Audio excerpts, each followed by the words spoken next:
오늘 아침 일라디오. 안녕하십니까. 오늘 아침 일라디오 아나운서 오승원입니다. 아직 추위가 남아있지만요, 겨울이 지나고 기온이 오르는 해빙기에 접어들고 있습니다. 이 시기에는 눈과 얼음이 녹으면서 집안이 약해지고요, 건물이나 각종 구조물들의 균열이 생기거나 붕괴 위험이 커지는데요.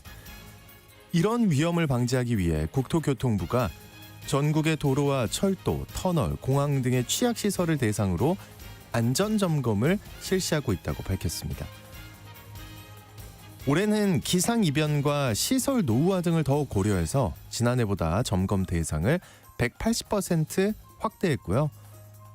AI 인공지능을 기반으로 더욱 정밀하게 탐지한다고 하는데요. 이 점검 결과에 따라서 보수나 보강이 필요한 시설물은 장맛비가 많이 내리기 전까지 조치할 계획이라고 합니다.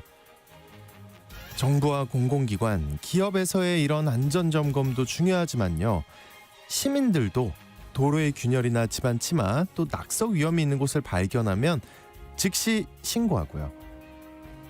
내가 관리해야 할 건물이나 시설물도 점검해서 책임감 있게 필요한 보수를 해야겠습니다. 해빙기에 이런 안전점검과 관리에 소홀하면 결국 사고를 키우는 원인으로 작용하게 되죠. 적은 비용으로 미리 사고 예방 잘할 수 있으면 좋겠습니다. 2월 21일 금요일 오늘 아침 일라디오 출발합니다.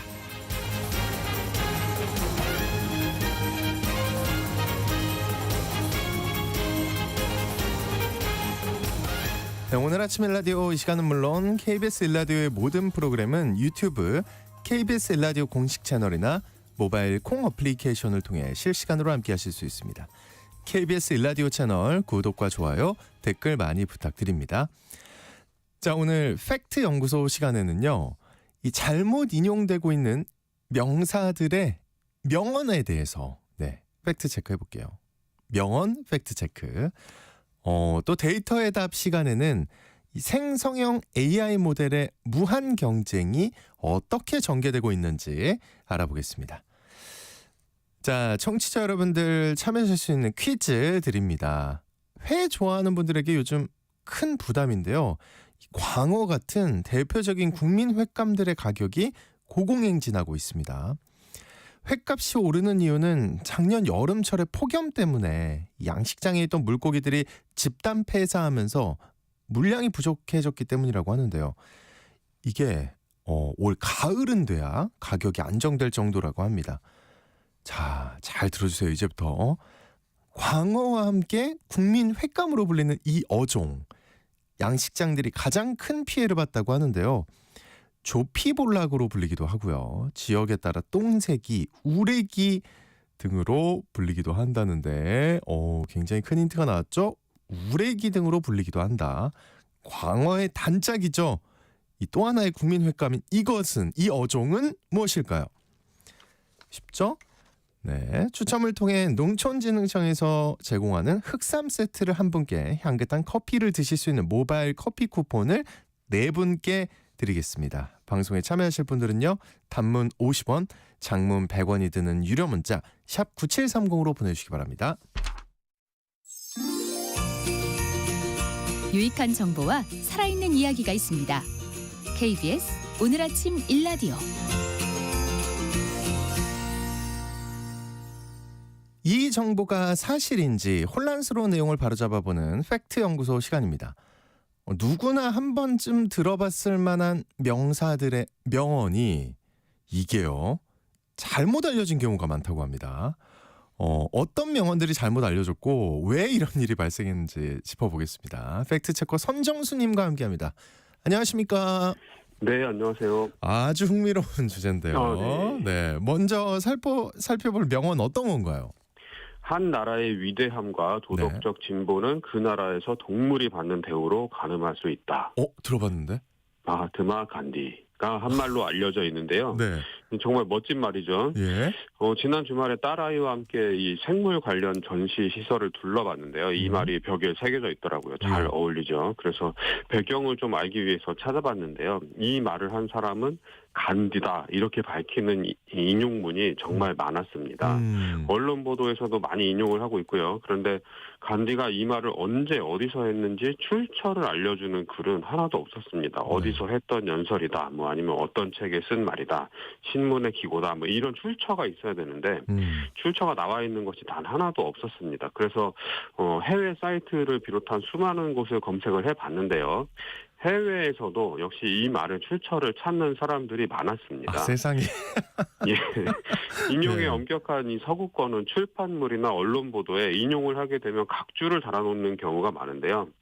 거의 모든 사례에서 이 발언의 원 출처에 대해서 알려주는 주석은 찾을 수가 없었습니다. 그래서 인용문 전문 사이트인 위키쿼트를 찾아봤는데 네. 이 발언은 논쟁의 여지가 있다. 이 항목으로 분류를 하고 있습니다. 간디가 이 발언을 했다는 공개된 원문은 어디에서도 찾을 수 없었던 반면에 네. 독일의 작가이자 신학자인 데이비드 스트라우스의 1872년 저서에서 국가 전체가 동물을 대하는 방식은 그 국가의 진정한 문명을 측정하는 주요 척도 중 하나라는 것이다. 이런 표현이 나온다고 밝힙니다. 네. 간디가 1869년생이니까 3살 때 이미 출판된 말이 있었던 거죠. 이야, 잠깐만요. 지금 있는 사실만 지금 쭉 얘기해 주신 거잖아요. 그죠? 그렇습니다. 아, 이거 믿기 어려운데요, 그러면? 일단 판단은 우리 청취자분들께 넘기기로 하고요. 자, 그리고 다음이 이겁니다. 국민은 자신의 수준에 맞는 정보를 가진다. 야, 이것도 많이 들어본 말인데. 이거 누가 한 말인가요, 근데? 프랑스의 정치가이자 사회학자인 알렉시스 드 토크빌의 말로 알려져 있는데요. 네. 우리나라의 정치는 사류, 관료와 행정 조직은 삼류, 기업은 이류다. 이렇게 말했던 이건희 전 삼성그룹 회장의 말과 함께 우리나라 정치 수준을 짚어볼 때 많이 나오는 말입니다. 그리고 뭐 선거 때마다 많이 나오고요. 근데 언론들은 이 토크빌의 말이라고 인용을 하면서 이 말을 빌려오고 있고 중앙선거관리위원회도 정치 참여의 중요성을 알리는 동영상을 제작하면서 이 말을 토크빌의 말로 인용을 했습니다. 그러나 실제로 이 말을 처음 한 사람은 샤르데나 왕국의 철학자 조제프 드 메스트르라고 합니다. 1811년에 러시아의 새로운 헌법 제정 움직임에 대해서 토론하는 내용의 편지에 이 표현이 들어있는데요. 모든 나라는 마땅히 받아야 할 정부를 갖는다. 민주주의에서는 국민이 마땅히 받아야 할 지도자를 얻는다. 이런 약간 변형된 인용문도 알려져 있습니다. 네. 이 토크빌 말고도 미국 노예해방의 아버지로 알려진 링컨 대통령이 한 말이라고 잘못 알려져 있기도 합니다. 그런데 이 말을 한 원래 주인인 메스트르는 네. 군주제를 신이 허락한 제도이자 유일하게 안정적인 정부 형태로 여겼다고 합니다. 그런데 이런 사람의 말이 민주주의 사회의 격언처럼 통용되고 있는 게 참 모순적이긴 하죠. 아, 그렇군요. 우리가 필요한 것만 따서 쓰고 있었던 거였네요. 네. 자, 다음은 누군가요? 아인슈타인 이네요. 예. 네. 이것도 들어본 것 같은데 아마 다 들어보셨을 거예요. 꿀벌이 사라지면 인류는 4년 안에 멸종한다. 야, 저도 이거 진짜인 줄 알았는데 이 말은 기후 변화를 설명할 때 많이 인용된 말이잖아요. 네, 꿀벌이 사라진다 뭐 이런 이야기들 많이 나왔었잖아요. 네. 그 이야기 나올 때마다 많이 인용됐던 말입니다. 아인슈타인이 이야기한 것으로 인용되고 있어서 굉장히 신뢰도를 높이는데 이 말도 아인슈타인의 말이 아닙니다. 세상에. 대부분의 언론이 이 말을 아인슈타인의 것으로 인용을 하고 있는데요. 인용문 출처 탐색 전문 사이트인 쿼트 인베스티게이터를 찾아봤는데 이 사이트는 해당 발언에 대해서 인류의 멸종 시한을 4년으로 제시한 인용문은 출처가 불분명하다 이렇게 판단을 했습니다. 1941년에 작가 어니스트 A. 포틴이라는 분이 캐나다의 양봉 저널에 기고한 글에서 처음으로 이 말을 아인슈타인의 걸로 소개를 하고 있는데요. 포틴은 이렇게 얘기를 했습니다. 모든 종류의 동물이나 곤충은 끝없는 자연의 사슬에 있는 고리이며 그 고리가 제거되면 사슬이 다시 완전한 목적을 이루기까지는 오랜 시간이 걸립니다. 내가 잘 기억한다면 아인슈타인은 다음과 같이 말했습니다. 라고 이 꿀벌 인류 멸종설을 소개를 했습니다. 그런데 이 쿼트 인베스티게이터는 어니스트 포틴 작가는 아마도 찰스 다윈, 모리스 베트를링크 및 알버트 아인슈타인을 혼동했을 것이다 이렇게 평가를 했고요. 또 프린스턴 대학교 출판부가 2011년에 펴낸 궁극적으로 인용 가능한 아인슈타인이라는 책이 있는데요. 이건 아인슈타인의 모든 발언을 집대성한 책입니다. 네. 이 꿀벌과 관련된 문제의 발언도 소개되고 있는데 이 발언은 아인슈타인의 발언이 아닐 가능성이 크다 이런 항목으로 묶여 있습니다. 그렇군요. 야, 네. 의심도 안 하고 믿고 있었습니다. 그 프랑스 대혁명과 관련해서 유명한 루이 16세의 왕비 마리 앙뚜아네트의 말도 잘못 알려진 게 있다는데 그 마리 앙뚜아네트가 이렇게 얘기했다고 하잖아요. 네. 빵이 없어? 빵이 없으면 케이크를 먹으면 되지. 이 말을 그렇죠. 했다는데 이 말은요? 이 프랑스 혁명 당시에 이 굶주림에 지쳐서 빵을 달라고 요구하는 군중의 외침을 듣고 왕비 마리 앙투아네트가 한 말로 알려져 있는데요. 불어로는 제가 불어를 전공하네요. 퀴몽스 드라 브리오시 뭐 이렇게 발음을 하더라고요. 그들에게 브리오시를 먹게 하라 해. 뭐 네. 이런 뜻인데요. 이 브리오시는 좀 생소하신 분들도 계실 텐데 버터와 달걀을 넣어서 만든 프랑스의 빵입니다. 이 해당 문장은 영어에 Let them eat cake로 번역이 됐고요. 한국에는 빵이 없으면 케이크를 먹게 하지 이렇게 알려졌습니다. 네. 이 당시 프랑스 사회는 빈부격차가 매우 심각하던 시기였고 많은 평민은 가난에 허덕이고 있었는데요. 이 마리 앙투아네트가 했다고 전해진 해당 발언은 프랑스 혁명 당시에 평민들의 분노를 키운 계기가 됐습니다. 이 브리오슈를 먹게 해라는 구절이 처음 등장한 거는 프랑스 철학자 장자크 루소의 회고록인데요. 루소가 1766년쯤에 출판한 회고록 6권에 등장을 합니다. 여기서 위대한 공주가 해당 발언을 했다 이렇게 적혀 있고요. 네. 위대한 공주가 누구인지는 분명하게 밝히지는 않았습니다. 그런데 이 마리 앙투아네트는 1755년에 태어났고요. 1770년에 결혼을 했고 1774년에 왕비가 됐습니다. 이 책이 나온 뒤에 마리 앙투아네트가 결혼을 한 거죠. 네. 여기 회고록에서 루소는 1740년에 있었던 일을 회상하면서 해당 발언을 언급하고 있는데요. 그 시기를 근거로 추측을 해보면 해당 발언은 앙투아네트가 태어나기도 전에 있었던 일인 거죠. 이것도 아니었어요. 한마디로. 아닙니다. 네. 저는 솔직히 말해서 흐름상, 방송의 흐름상 하나는 진짜가 나오겠지 했는데 네. 지금까지 다 아니었습니다. 흐름을 잘 꿰두고 계시는군요. 잠깐만요. 그러면 자, 5번째인데요. 지금 우리나라 명언인 것 같아요. 역사를 잊은 민족에게 미래는 없다. 네, 우리 신채호 선생님의 명언으로 인용되고 있는데 이 말은 어떻습니까? 결론부터 말씀드리면 이 말도 단재 선생님이 하셨다는 출처가 없습니다. 없어요? 예. 네, 역시 최근까지도 많은 언론에서 신채호 선생을 인용해서 보도를 하고 있는데요. 그런데 신채호 선생이 남긴 저술에서 이런 말을 찾아볼 수 없고요. 이 말을 어떤 맥락으로 들었다 이런 정황이 담긴 사료가 없습니다. 이 해당 발언은 2013년 예능 프로그램 무한도전에서 처음 단재 선생의 것으로 인용된 이후에 광범위하게 재인용되기 시작을 했는데요. 그러다가 2016년 무한도전에서 다시 이 말을 인용을 하는데 이때는 전 영국 총리죠. 윈스턴 처칠의 발언으로 표기를 합니다. 그런데 이 팩트체크 사이트 스놉스에 따르면 윈스턴 처칠의 발언이라는 명확한 근거가 또 없다고 합니다. 다만 신채호 선생 며느리인 이덕남 씨가 한겨레 인터뷰에서 역사 잊은 민족은 미래가 없다고 아버님이 말씀하셨어요라고 전한 게 있기는 한데요. 그런데 이 발언 정황이 전해지지 않아서 판정 근거로 삼기에는 좀 부족한 면이 있습니다. 그리고 이 며느리분이 네. 이 신채호 선생 돌아가신 이후에 아드님하고 결혼을 하셔가지고 직접 들었다고 보기는 좀 무리가 있습니다. 들은 걸 들었다고 하신 걸까요? 그러면? 네. 그럴 수도 있을 것 같습니다. 예, 알겠습니다. 네. 자, 이순신 장군이 마지막 전투에서 이건 진짜였길 바랬는데 다 아실 거예요. 아마 청취자분들 지금 여기까지만 들어도 이순신 장군 하면 아는 명언 몇 개 없거든요. 네, 이거 있잖아요. 이 적군의 총탄에 맞아 숨을 거두면서 하신 말, 내 죽음을 적에게 알리지 마라. 이것도입니까? 장군이 노량해전에서 숨을 거두면서 나의 네. 죽음을 적에게 알리지 말라는 유언을 남겼다. 이 이야기 굉장히 유명하죠. 네. 근데 좀 이상한 구석이 있어요.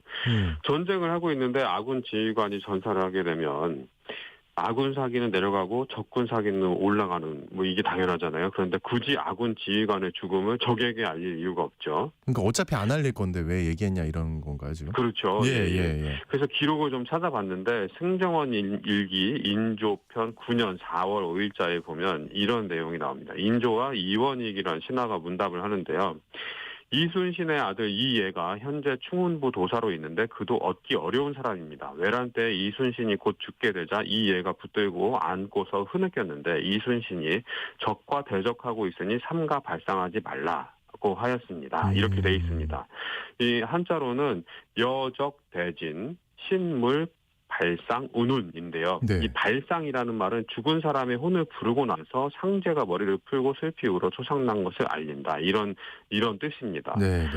이 장군은 아군의 사기가 떨어질 것을 염려해서 수하 병사들이 자신의 죽음을 알지 못하도록 하라. 이렇게 마지막 명을 내린 거죠. 이 특정 인물의 명언으로 알려진 말이 잘못 인용되고 있는 경우가 많은데요. 이 누군가를 인용할 때는 한 번 더 확인해보는 습관이 중요할 것 같습니다. 해외에는 이런 사이트들이 많은데 이 우리나라에서도 우리나라 역사 인물의 발언을 쉽게 확인할 수 있는 데이터베이스를 좀 구축할 필요성이 있는 것 같습니다. 저 마지막에 하나만 팩트 체크하면요. 그러니까 이순신 장군이 내 죽음을 저에게 알리지 마라. 이거는 네. 약간 의미가 다르다는 뜻으로 받아들여야 되는 거예요. 어떻게 받아들여요? 대체로 사실 저는 이렇게 대체로 사실. 했습니다. 네네. 휴, 다행입니다. 네. 알겠습니다. 그리고 마지막에 데이터베이스 구축하는 것도 좋은 방법이 될 것 같다는 말씀까지 알겠습니다. 자, 오늘 팩트 연구소 시간에는 잘못 인용되고 있는 명언들에 대해서 팩트 체크 해봤습니다. 오늘 들었던 거는 우리 이순신 장군 말씀 말고는 거의 다 틀렸던 걸로 잘못된 인용이었다. 예. 네, 지금까지 팩트 체커 선정수님과 함께했습니다. 오늘 말씀 고맙습니다. 네, 고맙습니다.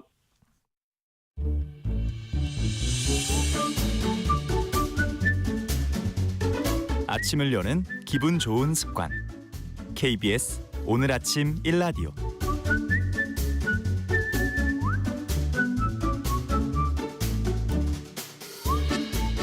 네, 얼마 전에 저비용 고효율이라는 말로 요약되는 중국의 생성형 인공지능 딥시크의 등장 소식 저희도 전해드린 적이 있어요. 네, 오늘 데이터의 답 시간에는 이후에 이 생성형 인공지능들의 경쟁이 어떻게 전개되고 있는지 살펴보겠습니다. 데이터 마케팅 코리아 이진영 대표님 나오셨습니다. 어서 오십시오. 예, 반갑습니다. 네.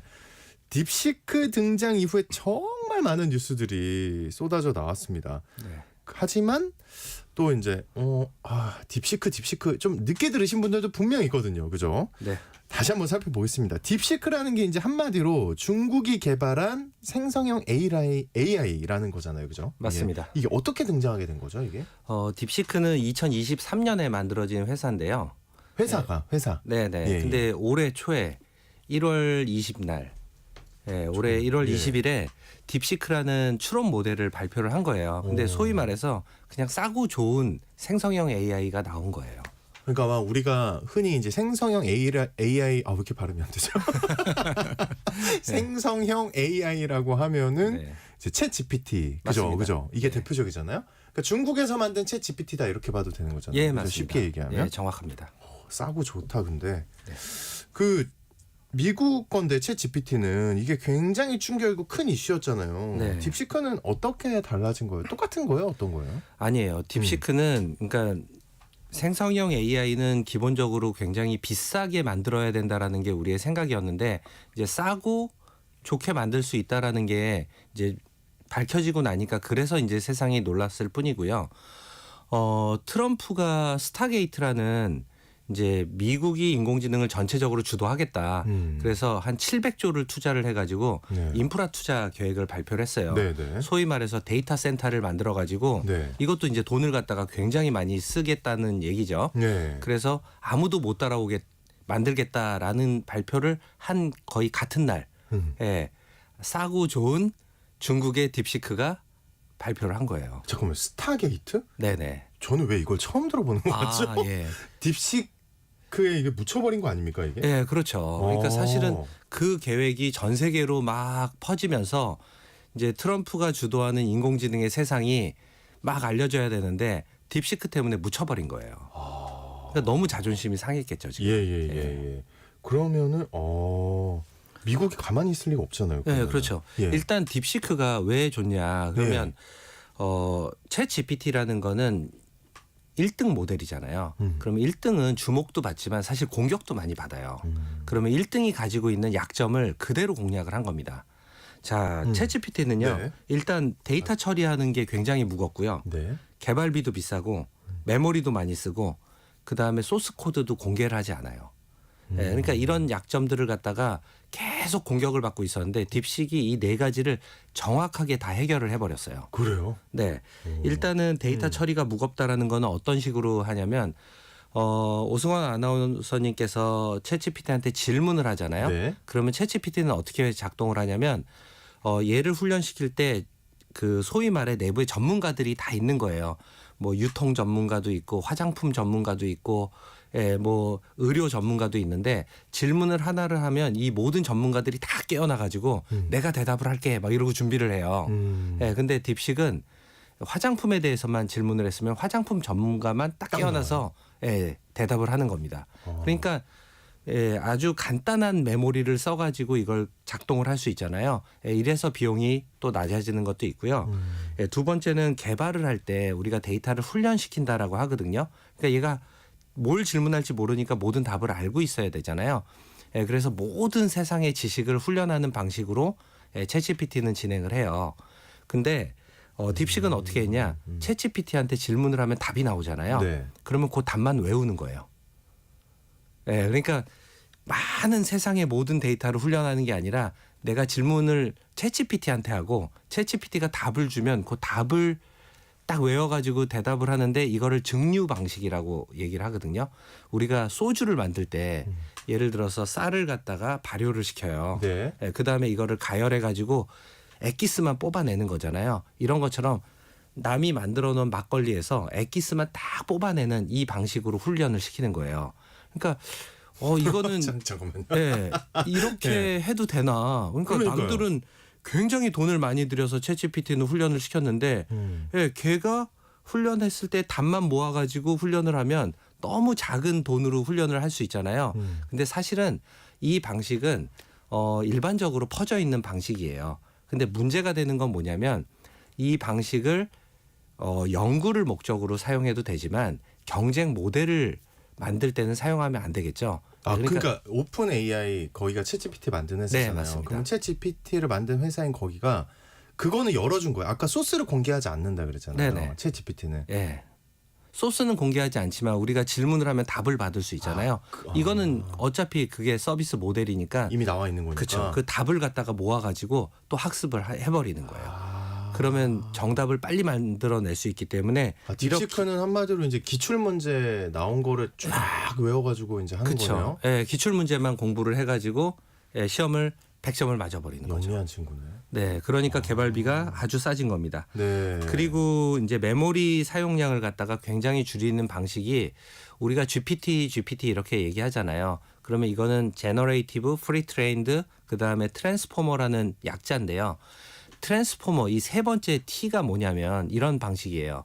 사람들이 가장 많이 말하는 단어를 그냥 뱉는 거예요. 자, 예를 들어서 제가 질문을 해볼게요. 네.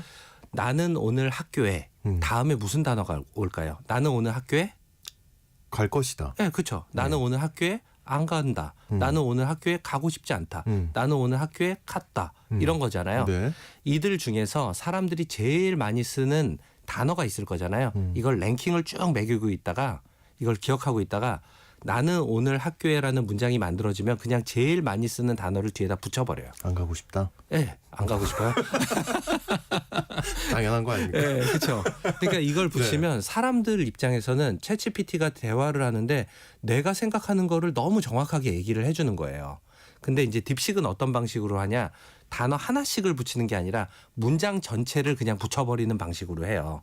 그러니까 더 효율적으로 하긴 하지만 더 좀 많이 틀리겠죠. 네, 예를 들면 생각보다는. 어떻게 되는 거예요? 저 챗GPT는 바로 이해가 됐거든요. 네. 딥시크는 문장 전체를 붙인다는 게 어떤 거예요? 예를 들면? 이순신 장군에 대한 얘기를 한다.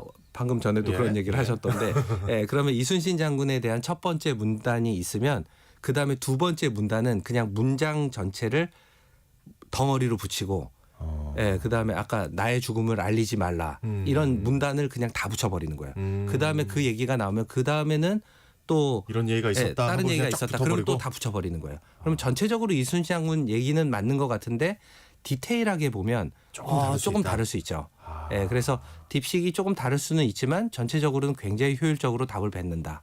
예, 이렇게 보시면 돼요. 이게 약간 보니까 챗 GPT는 정말 미국스럽네요. 이게 창의적으로 공부한 친구의 느낌이고 맞아요. 딥식은 이런 말하면 좀 그런데 한국 교육 같은 아니에요. 외워서 한 거 아니에요? 가장 정확하게 중국스러운 모델이 나왔다. 저는 이렇게 보는 거예요. 자, 보면 예, 예. 우리가 샤오미가 등장을 했을 때도 놀랐던 게 가전제품 너무 LG가 삼성이 잘 만드는데 샤오미가 너무 저가형으로 좋은 제품을 만들어서 놀랐잖아요. 그렇죠. 예. 예, 그러니까 새로 창조를 하는 거는 미국의 챗 GPT예요. 근데 그거를 가장 효율적인 방식으로 비슷하게 만들어낸 거는 예, 중국의 값싸게. 딥식 모델이에요. 그러니까 저는 딥식이 나와서 세상을 뒤집었다라고 보는 게 아니에요. 그러니까 세상을 뒤집으려면 미국도 생각하지 못한 창조적인 모델을 만들었어야 되는 거거든요. 예, 근데 미국이 만든 거를 가장 효율적으로 접근한 거기 때문에 그냥 중국스러운 방식으로 세상을 다시 예, 좀 놀래켰다. 예, 그런 정도로 보면 될 것 같습니다. 이제 완벽하게 이해가 됐습니다. 이제 네. 어느 정도. 여기서 더 들어가면 이제 기억을 못 하겠네. 그래도 저 궁금한 게 하나 있는데. 네네. 어쨌든 미국이 그날 트럼프 대통령이 이제 스타게이트 네. 그거를 발표했잖아요. 그죠? 네, 맞아요. 그 더 사실은 엄청나게 크게 이벤트를 벌여야 되는데 딥식 때문에 묻혔단 말입니다. 맞습니다. 그리고 어쨌든 우리는 충격을 받은 건 맞아요. 세계는 네. 그렇죠. 네. 딥식이 나와서 미국은 어떻게 그래서 이제 뭘 어떻게 하겠다는 게 있나요? 미국의 반응? 소위 말해 네. 약간 치사한 방식으로 예, 제재를 하는 거죠. 어떻게요? 우리가 어쨌든 이런 생성형 AI를 훈련을 하려면 엔비디아의 칩이 필요해요. 그래서 이미 엔비디아의 고가 칩은 중국에 수출을 못하도록 제재를 하고 있었어요. 네. 근데 딥식은 엔비디아 칩을 안 쓴 게 아니라 저가형 칩을 쓴 거거든요. 그래서 앞으로는 저가형 칩도 수출하지 마라. 예, 이런 방식으로 개발하지 마 가는 거고요. 아예. 그렇죠. 예. 개발을 아예 못하게 막겠다. 그러면 이제 중국은 뭐 하웨이나 다른 회사를 통해서 이걸 만들어내겠다. 또 뭐 이런 얘기도 하는 거고요. 예, 그다음에 유럽이 여기에 또 동참을 하는 거예요. 유럽이요? 예, 왜 그러냐면 유럽은 개인정보에 대한 보호를 굉장히 중요시 여기는데 예, 딥식은 여러분들이 질문을 하거나 자료를 갖다가 올리거나 이럴 때 그 데이터를 다 가져다가 훈련하는 데 쓰는 거예요. 근데 챗GPT는 그런 것들을 하도 공격을 받으니까 이제는 훈련하는 데 쓰지 않거든요. 그래서 이런 부분들을 문제 삼아서 유럽도 개인정보 탈취를 당할 수 있으니 하지 마라 이렇게 되는 거죠. 딥식을 쓰지 마라. 네, 맞습니다. 그렇군요. 이게 아까도 대표님이 말씀해 주셨지만 역시 이런 방식이나 이런 뭔가 흐름 네. 어떤 게 딱 그 개발이 멋지게 되고 그 뒤에 나오는 상황들이 굉장히 익숙하고 반복적인 것 같다는 느낌이 많이 드네요. 네, 맞습니다. 중국 스타일인 것 같기도 하고. 네, 어떻게 생각하세요? 그럼 제가 네. 생성형 AI가 지금 엄청 쏟아지고 있잖아요. 예, 이 쏟아지고 있는 생성형 AI를 우리가 다 외워야 되고 공부해야 될까? 그래요? 예, 이 부분에 대해서 한번 설명을 좀 드려볼게요. 예. 사실 그럴 필요는 없어요. 다행이네요. 생성형 네, 맞아요. 생성형 AI는 그냥 챗GPT가 만든 세상 속에서 우리가 다 같이 사는 거예요. 그러면 얘가 어떤 세상을 만들었는가 이것만 알면 되거든요. 자, 보시면 생성형 AI 챗GPT의 3.5 버전, 4 버전, 4.5 버전 이런 얘기가 있어요. 그러니까 숫자로 시작하는 버전이 있고요. 생성형 AI의 5.1, 5.2, 5.3라는 영어의 5를 얘기하는 거예요. 5.1, 5.2, 5.3라는 5로 시작하는 버전이 있습니다. 그러니까 사실은 크게 보면 이 두 가지 버전이거든요. 예. 자, 이게 무슨 차이가 있냐? 네. 숫자로 시작하는 3버전, 4버전 이거는요. 소위 말해서 이 문과생이에요. 예, 문과생들은 되게 창의적이잖아요. 네. 글을 잘 쓰고 과연 그럴까요? 예. 갑자기 예. 그림을 잘 그리고 예. 영상을 잘 만들고 네. 이걸 멀티모달 모델이라고 하는데 이런 식으로 문과적인 상상력이나 창의력을 발휘하는 모델이 숫자로 시작하는 거고요. 5.1, 5.2, 5.3 이런 것들은 이과생이에요. 코딩을 잘하고 수학을 잘 풀고 네. 예, 이런 모델이에요. 그러니까 일단은 기본적으로 예, 이런 문과생, 이과생으로 나눠놓고 이 두 가지 모델을 기반으로 이제 사람들한테 공개를 한 겁니다. 그러니까 사람들은 문과적인 글을 쓸 때는 숫자를 버전을 만들고 그다음에 이과적으로 수학을 풀 때는 오원 모델이나 오투 모델 이런 것들을 활용해 가지고 사용하는 방식으로 진행을 하는 거죠. 네. 어렵나요, 너무? 8848님이 네. 챗 GPT와 딥시크 비교 궁금했었는데 네. 설명 잘해주셔서 이해가 되었다고 와. 감사하다고. 이 처음 있는 일인데요. 네, 너무 감사합니다. 지금 MC는 식은땀을 살짝 흘리고 있습니다. 이제 네. 점점 어려워질까봐 막아야 됩니다, 대표님. 자, 그러면 예, 이- 쉽게 가셔야 돼요. 네, 추론 모델이나 이런 것들을 제가 더 쉽게 설명을 한번 드려볼게요. 네. 우리 에어비앤비채라는 게 있어요. 에어비앤비채? 네, 그러니까 에어비앤비를 방문을 글자채? 하고 나면요, 네. 사람들이 후기를 남기는데요. 네. 이제 집주인이 후기를 남기라고 강요를 좀 하잖아요. 예, 근데 좋은 후기를 남기고 싶지 않은데 집주인이 어차피 구글 번역기로 돌려가지고 이걸 보기 때문에 확인하죠. 예. 예, 그래서 좋게 남길 수밖에 없거든요. 그래서 위에는 좋게 남기고 밑에는 굉장히 한국 사람만 알아볼 수 있는 글자를 만들어 가지고 우리끼리는 읽을 수 있는데 절대 번역기로 번역이 안 되는 그런 게 그 글을 있어요? 만들어요. 예. 제가 여기 예. 써놨는데 어디 한번 한번 볼까요? 보시면 예. 예, 이게 요거 한번 뭡니까? 읽어보실 제가 수 읽어볼까요? 있겠어요? 예. 다만 다만 까페트랑 리뿌리 뜨럽고 예, 물이 이불이에요. 이불이 더럽고 머리끄러기 캐송 나와요. 막 이런 거예요. 이게 이상하게 글을 썼는데 읽히잖아요. 이상하게 글 썼는데 만약에 이거를 뜨럽고 네. 머리 커르기 계속 나와요. 이렇게 읽을 수 있다는 거잖아요. 그쵸. 이렇게 읽히기도 하고. 근데 구글 번역기로는 이게 번역이 절대 안 되거든요. 안 돼. 아, 이게 그 말이구나. 네. 예. 근데 이게 왜요? 챗GPT의 네. 문과 모델을 기반으로 이거를 돌리면 4버전, 5버전 얘를 해석을 못 해요. 근데 추론 모델이라는 친구는 어떤 거냐면 굉장히 오랫동안 연구를 해가지고 답을 하는 친구거든요. 이과생 친구. 예. 그래서 얘를 갖다가 오랫동안 연구를 해가지고 추론 모델로 돌리면 얘를 해석을 해버립니다. 예, 그러니까 문과 모델과 이과 모델은 이렇게 다른 건데요. 그러면 이런 생각을 하겠죠. 앞으로 왜 그거를 합친 모델을 안 만드냐. 예, 그래서 조만간 챗GPT가 문이과를 합친 모델 이거를 챗GPT 5 버전부터는 만들기로 했어요. 더 업그레이드가 된다는 거네 한마디로. 네. 그러니까 우리는 어차피, 그냥 예. 문과, 이과 신경 안 쓰고 그냥 질문만 하면 얘가 알아서 대답을 다 해주는 그런 모델이 조만간 나오거든요. 자, 그러면 어떻게 되냐? 다른 회사들이 만드는 모델도 다 이렇게 간다는 얘기예요. 결국은. 그러니까 우리는 어떤 세상에 살고 있냐? 챗GPT가 만들어 놓고 끌고 가는 생성형 AI 이 세상을 그대로 다른 회사들도 다 따라가니까 요것만 이해하면 생성형 AI를 다 이해할 수 있다. 뭐 여러 개 많이 나오지만 이제 크게 신경 안 써도 된다. 네, 맞습니다. 예. 대세는 챗 GPT고 그 대세 네. 그냥 우린 따라가면 되는 거고 네. 대세가 점점 발전하고 있다. 네. 이렇게 이해해도 되는 거예요. 예, 그렇게 이해해도 됩니다. 근데 또 한편으로는요 반대로요. 네.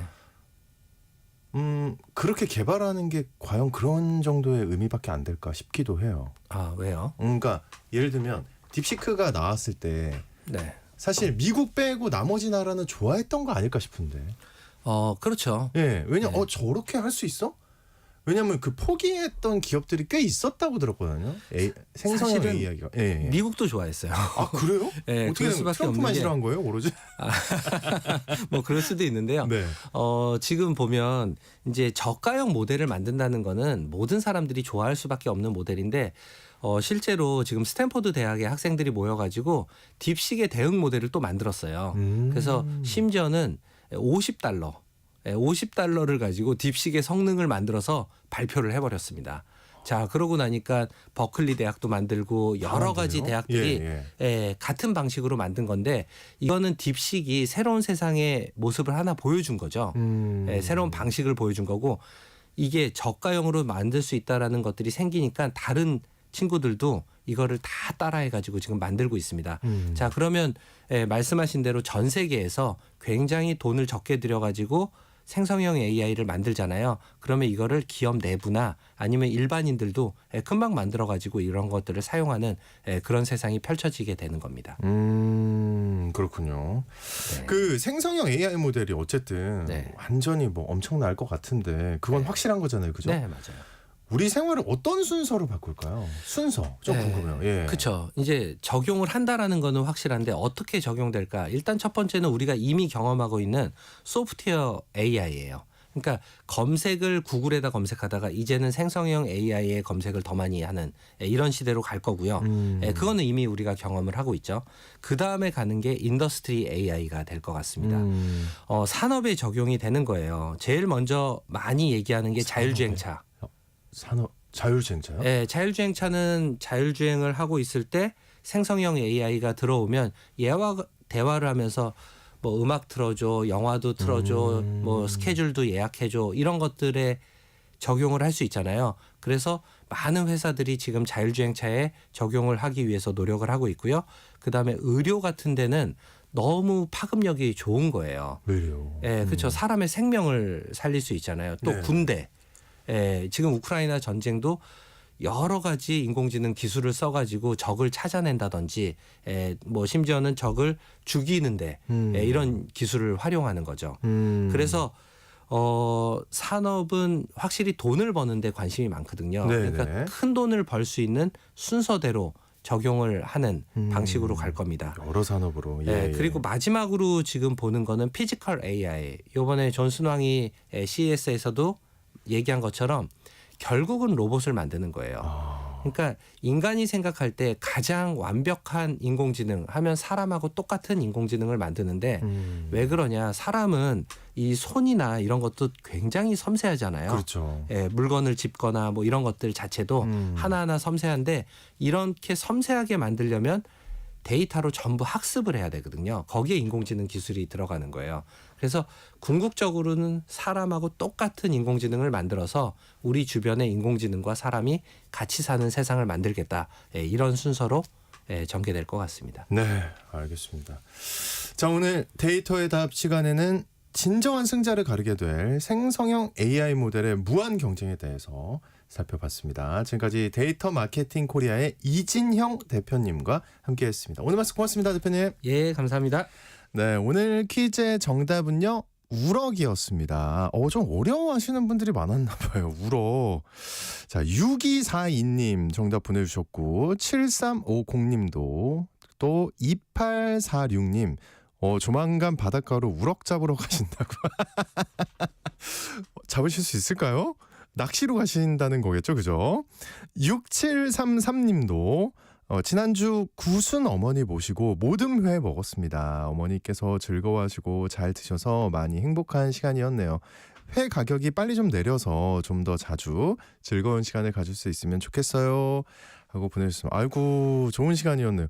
근데 이렇게 모듬회를 시키면 우럭이 좀 줄어드나 그러면? 갑자기 궁금해지는데 어쨌든 어머니랑 좋은 시간 보내셨다니까 다행입니다. 자, 중복 당첨 여부 확인 후에 홈페이지에 당첨자 올려놓도록 하겠습니다. 주말인 내일도 돌아옵니다. 지금까지 아나운서 오승원이었고요. 여러분 금요일입니다. 모두 기분 좋은 하루 보내세요.